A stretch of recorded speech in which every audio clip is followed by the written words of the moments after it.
പ്രതിപക്ഷ നേതാവിന്റെ പുതിയുഗ യാത്ര പാലക്കാട് നഗരത്തിലേക്ക് എത്താൻ പോവുകയാണ്. അവിടെ എ സുരേഷ് ആ യാത്രയുടെ ഭാഗമാകാൻ പോവുകയാണ്. എ സുരേഷ് ഇപ്പോൾ മാധ്യമങ്ങളോട് സംസാരിക്കുകയാണ്. കേൾക്കാം. സ്വാഭാവികമായിട്ടും ആ യാത്രയിൽ ഞാൻ പങ്കെടുക്കും. പാലക്കാട് വെച്ച് യാത്രയിൽ ഞാൻ പങ്കെടുക്കും. പാലക്കാട് വെച്ച് ആ ജാഥയിൽ VD സതീശൻ നയിക്കുന്ന ജാഥയിൽ ഞാൻ പങ്കെടുക്കും. താങ്കൾക്ക് അത്ര UDFന്റെ ആശയങ്ങളോട് ഒത്തുപോകാൻ പറ്റുമോ?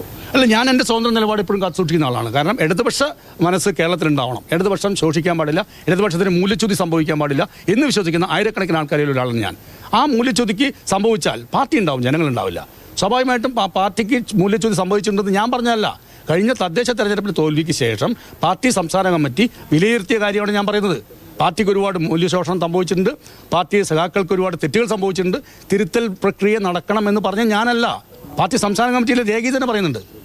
ഇനിയും കാത്തിരുന്നിട്ട് ഒരു കാര്യമില്ല എന്ന് മനസ്സിലാക്കിക്കൊണ്ടാണോ ഇനി ഇത്തരത്തിലൊരു നീക്കം? അല്ല, ഞാൻ പറഞ്ഞല്ലോ, ഞാൻ ഇത്രത്തോളം ഒരു ഇൻസൾട്ട് അനുഭവിക്കാൻ തക്ക തെറ്റ് ഞാൻ ചെയ്തിട്ടില്ല. 13 കൊല്ലമായിട്ട് ഞാൻ നിരവധി തവണ ഞാൻ നിങ്ങളോട് വ്യക്തമായി പറഞ്ഞിട്ടുണ്ട്. FB പേജിൽ ഞാൻ എഴുതിയിട്ടുണ്ട്. 3 തവണ സംസ്ഥാന കമ്മിറ്റിക്കും 1 തവണ ജില്ലാ കമ്മിറ്റിക്കും ഞാൻ കത്ത് കൊടുത്തിട്ടുണ്ട്. ആ കത്തിന് മറുപടി പോലും തന്നിട്ടില്ല. നേതാക്കൾക്ക് എന്നോട് സ്നേഹമുണ്ടെന്ന് ഞാൻ മനസ്സിലായിട്ടുണ്ട്. പിന്നെ എന്തുകൊണ്ട് എന്നെ പുറത്ത് നിർത്തിയിരിക്കുന്നുള്ളത് എനിക്ക് ഉത്തരം കിട്ടാത്ത ഒരു ചോദ്യമാണ്. 13 വർഷം അല്ലല്ല, ഞാൻ കോൺഗ്രസ് ചേരില്ല, പറഞ്ഞല്ലോ കോൺഗ്രസ് ചേരില്ല എന്ന് ഞാൻ അവരോട് ആദ്യഘട്ടത്തിൽ തന്നെ പറഞ്ഞു. ഞാൻ കോൺഗ്രസ് ചേരില്ല, ഒരു പാർട്ടിയിൽ ചേരാൻ ഉദ്ദേശിക്കുന്നില്ല. MP ഗോവിന്ദൻ പറഞ്ഞില്ലേ, ചേർത്ത് നിർത്താൻ ശ്രമിക്കുമ്പോൾ കോൺഗ്രസുമായി സഹകരിച്ചാൽ എന്ത് ചെയ്യാൻ കഴിയുമെന്നുള്ളതാണ്. ചേർത്ത് നിർത്താൻ ഞാൻ എല്ലാ കാര്യം നിങ്ങളോട് സംസാരിക്കുന്ന ആളാണ്, വ്യക്തിപരമായിട്ടും അല്ലാതെയും. എന്ത് ചേർത്ത് നിർത്താൻ ശ്രമിച്ചതാണ് പറയുന്നത്? കഴിഞ്ഞ ഒരു 3 ആഴ്ച മുമ്പ് ഇവിടുത്തെ ബ്രാഞ്ച് യോഗം കൂടിയിട്ട് എന്നെ ഗ്രൂപ്പിലെടുക്കാൻ ആലോചിച്ചു സഖാക്കൾ. സുരേഷ് ഏട്ടൻ ഗ്രൂപ്പിൽ വരണം, എന്നിട്ട് പാർട്ടി അംഗമാവണം എന്ന് പറഞ്ഞു. അപ്പോൾ തന്നെ മേൽക്കെട്ട് കമ്മിറ്റിയിൽ നിന്ന് പങ്കെടുത്ത സഖാവ് പറഞ്ഞത് സംസ്ഥാന കമ്മിറ്റിയാണ് തീരുമാനിക്കേണ്ടത്. എൻ്റെ സംഘടനാ വിദ്യാഭ്യാസം അനുസരിച്ച് ഒരു പാർട്ടി ഗ്രൂപ്പിൽ ഒരാളെ എടുക്കാൻ സംസ്ഥാന കമ്മിറ്റി തീരുമാനിക്കേണ്ട കാര്യമില്ല. ഗ്രൂപ്പ് എന്ന് പറയുന്നത് പാർട്ടിയുടെ അടിസ്ഥാനമായിട്ടുള്ളൊരു മെമ്പർഷിപ്പിൻ്റെ തുടക്കമാണ്, ഘട്ടമാണ്. അത് കഴിഞ്ഞാൽ CM ആവുന്നു, കാൻഡിഡേറ്റ് മെമ്പർ ആവുന്നു.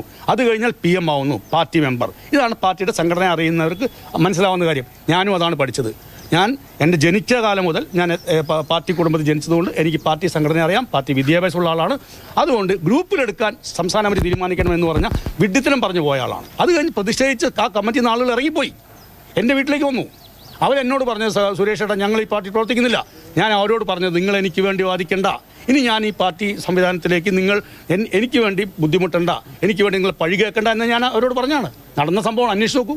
ഇപ്പോൾ സ്വതന്ത്രനായി നിൽക്കുന്നു എന്ന് പറയുമ്പോഴേ ഈ CPM വിമതരെ കൂടി ചേർന്നുള്ള ഒരു ഗ്രൂപ്പായി നിങ്ങൾ ഒരുമിച്ച് നിൽക്കാൻ അങ്ങനെയാണ് പദ്ധതി? ഇല്ല, അവരെന്നെ വിളിച്ചിരുന്നു. ഞാനുമായിട്ട് നല്ല സമ്പർക്കം ഉള്ള ആളുകളാണ്. എന്നെ വിളിച്ചിരുന്നു. ആ കൺവെൻഷൻ ആലോചിക്കുന്നു എന്നോട് പറഞ്ഞു. ഞാൻ പങ്കെടുക്കില്ല എന്ന് അവരോട് അറിയിച്ചിട്ടുണ്ട്. പങ്കെടുക്കില്ല. ഇപ്പം കോൺഗ്രസ് ചേരാന്ന് വ്യക്തമാക്കി കഴിഞ്ഞു. പക്ഷേ UDF സ്വതന്ത്രനാകാൻ പ്രയാസം ഇല്ലാത്തൊരവസ്ഥയുണ്ടോ? ഇപ്പോൾ അവർ അങ്ങനെ സംസാരിച്ചിട്ടുണ്ട്. തീരുമാനിക്കേണ്ടവരാണ്. നമുക്ക് പ്രശ്നമില്ല.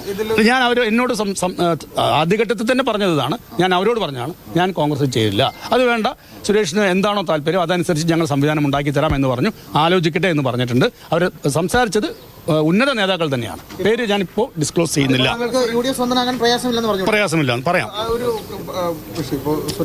അല്ല, ഈ അവസാനം ഒരു സെക്കൻഡ്, അവസാനം 100 തവണ അപ്പീൽ കൊടുത്താലും അയാളെ തിരിച്ചെടുക്കില്ല എന്ന വാചകം അദ്ദേഹം പറഞ്ഞതോടുകൂടി എനിക്ക് സ്പേസ് ഇല്ല.